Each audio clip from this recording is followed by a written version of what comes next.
is Prashanti. I'm a yogi, activist, ethnopharmacologist, Ayurvedic practitioner, and the herbal facet of the original Organic India crew. This video journal today is about Neem, and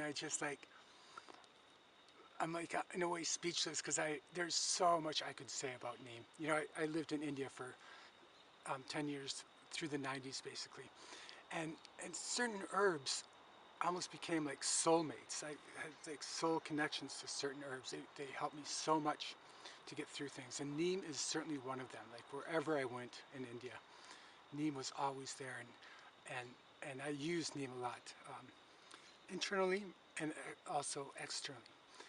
So typically, and that's how Neem is used, blood purifier, liver, skin, and immune system. These are some of the basic ways. So just to make sure we're on the same page here, I'm going to show you a bunch of photos now. And while you're checking out these photos, I'll talk about some chemistry, Neem chemistry. So the pictures that you'll be seeing are of Neem being harvested. Quite a few of them are Neem being harvested near our farm in Lucknow. But while you're looking at these pictures, I'm going to tell you about the chemistry. For instance, Neem has it's loaded with a lot of bitter principles. It has a lot of polyphenol flavonoids like quercetin, has sterols like nimbasterol, and it has this very important terpenoid phytoectosteroid called azadirachtin. And so, okay, yeah, what's a phytoectosteroid? It's a relatively unique molecule in nature, but it's what gives herbs like Guduchi and cordyceps their adaptogenic activity for us, for humans and mammals. So, name translation. You know, I'm really into my etymological ethnopharmacology. Neem probably comes from this word nibanda, which means that it's auspicious to be connected to Neem. There's another name of Neem that is actually, it basically means that it implies that Neem is a gateway to heaven, which is interesting. There's a lot of mythology there. But one of my favorite names for Neem is actually the Persian name. So just kind of like see it from the Persian point of view. You got India, this incredible country, and you got this incredible tree. And so you got Persians like checking out this tree, and they're like talking to each other, and they see this. It's an incredible tree, an incredible healing tree, a tree that's a veritable pharmacy, this 50-foot tall wonderful tree of which you can use every single part. And they call it this great and noble tree from India. However, in Persian, that would be Azad Darakht Sindhu. Sindhu is the river. So beyond the Sindhu is the Azad Darakht. It literally means the noble tree of India. And so now the botanical binomial is the Latinization of this Persian word. Azadirachtica indica is the binomial for Neem. And it comes from Azad Darakht Sindhu, the noble tree from India. It's one of my favorite words for Neem, for sure. So there's many different things that we could talk about with regards to Neem, but I'll try to limit it.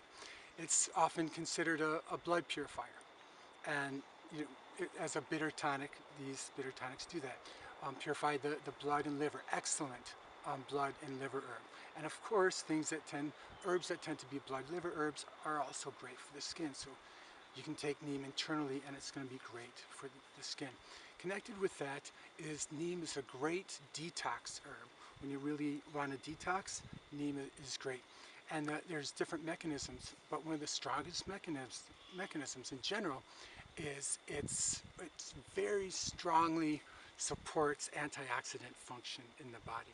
So much so it even increases endogenous antioxidants like glutathione and SOD, superoxide dismutase. So that's another one. Digestion is another big part of Neem. Not only does it definitely helps control all the microbes that would normally kind of disturb digestion, but it's classic for cooling down like an extra hot digestion. Um, the kind of pitta digestion, and so you have two facets of digestion. You can break digestion into the aggressive factors and the protective factors. The aggressive is like the acids. Protective is the mucous membranes and all the glands within the actual structure. So Neem helps decrease or bring to balance the aggressive factors and helps increase the protective factors. Now, what does this sound like? The next one, I'll give you a hint. It's the next facet of Neem I'm going to talk about is immunity, and as an immunity herb, it's one of the best herbs, or it's one of the best herbs to replace golden seal. Golden seal is going extinct. It's hard to grow it, and in the wild it's definitely going extinct. So one of the most sustainable ways of replacing golden seal is with neem. Golden seal, you might realize or know, is one of the ways that it really works is it takes care of the mucous membranes. It's tropho-restorative, as they would say.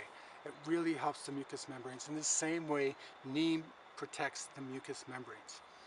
And also with golden seal, it supports immunity all throughout the body, all the different facets of immunity, including helping optimize microbials. We'll put it that way. I can't quite say, I have to be vague because of Digestion. So then another one is it helps, here's another great Digestion moment. Neem helps to maintain a healthy response to occasional inflammation. How's that? I can't say inflammation, so I have to say that. Neem helps support or helps maintain a healthy response to inflammation, and it's also fantastic. One of the ways it does that, again, is all these actions. Neem is a fantastic cooling bitter tonic, and so and a lot of those actions, like I said, are mediated via its great support of the antioxidant function out throughout our body.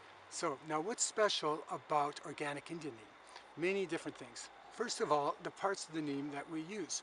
Most people will just use neem leaf. We use neem leaf, neem twig, and neem flower.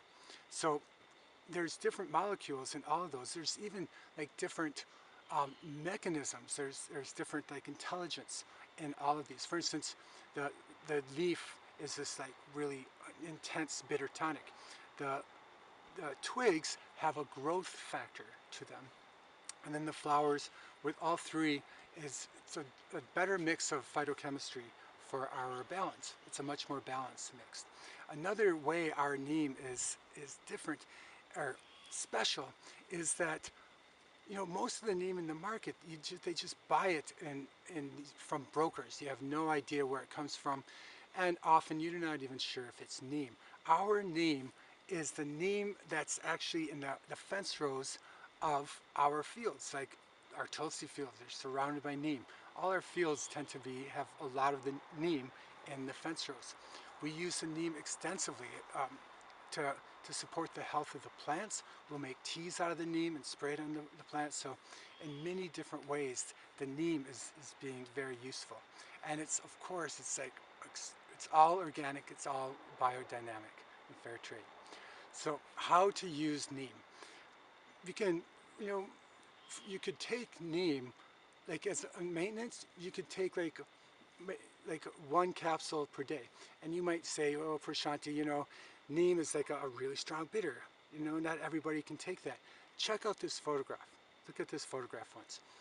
This is me sitting, I'm in Varanasi here, and just walking along, and I see a woman selling neem toothbrushes. And I'm buying some. It's no exaggeration that probably 400 million people in India every day eat neem in the form of this toothbrush. You chew on the stick, and then when it's nice and soft, you scrub your teeth with it. After a while, you split it open and you clean your tongue with it. So you can have that's just one capsule, general maintenance. It's good to have a little bitter in your diet. Besides that, if you really want to work on something, 2 to 3 capsules 2 times a day. And you can increase that for sure in times when you're really facing some challenges. So there it is, another herb video journal. This is on Neem, like a dear friend of mine. Yes, I've had a lot of really wonderful experiences in my life interacting with Neem, using Neem. So this video journal has been brought to you by the Pacific Center of Ayurveda and Organic India. Thanks and fare thee well.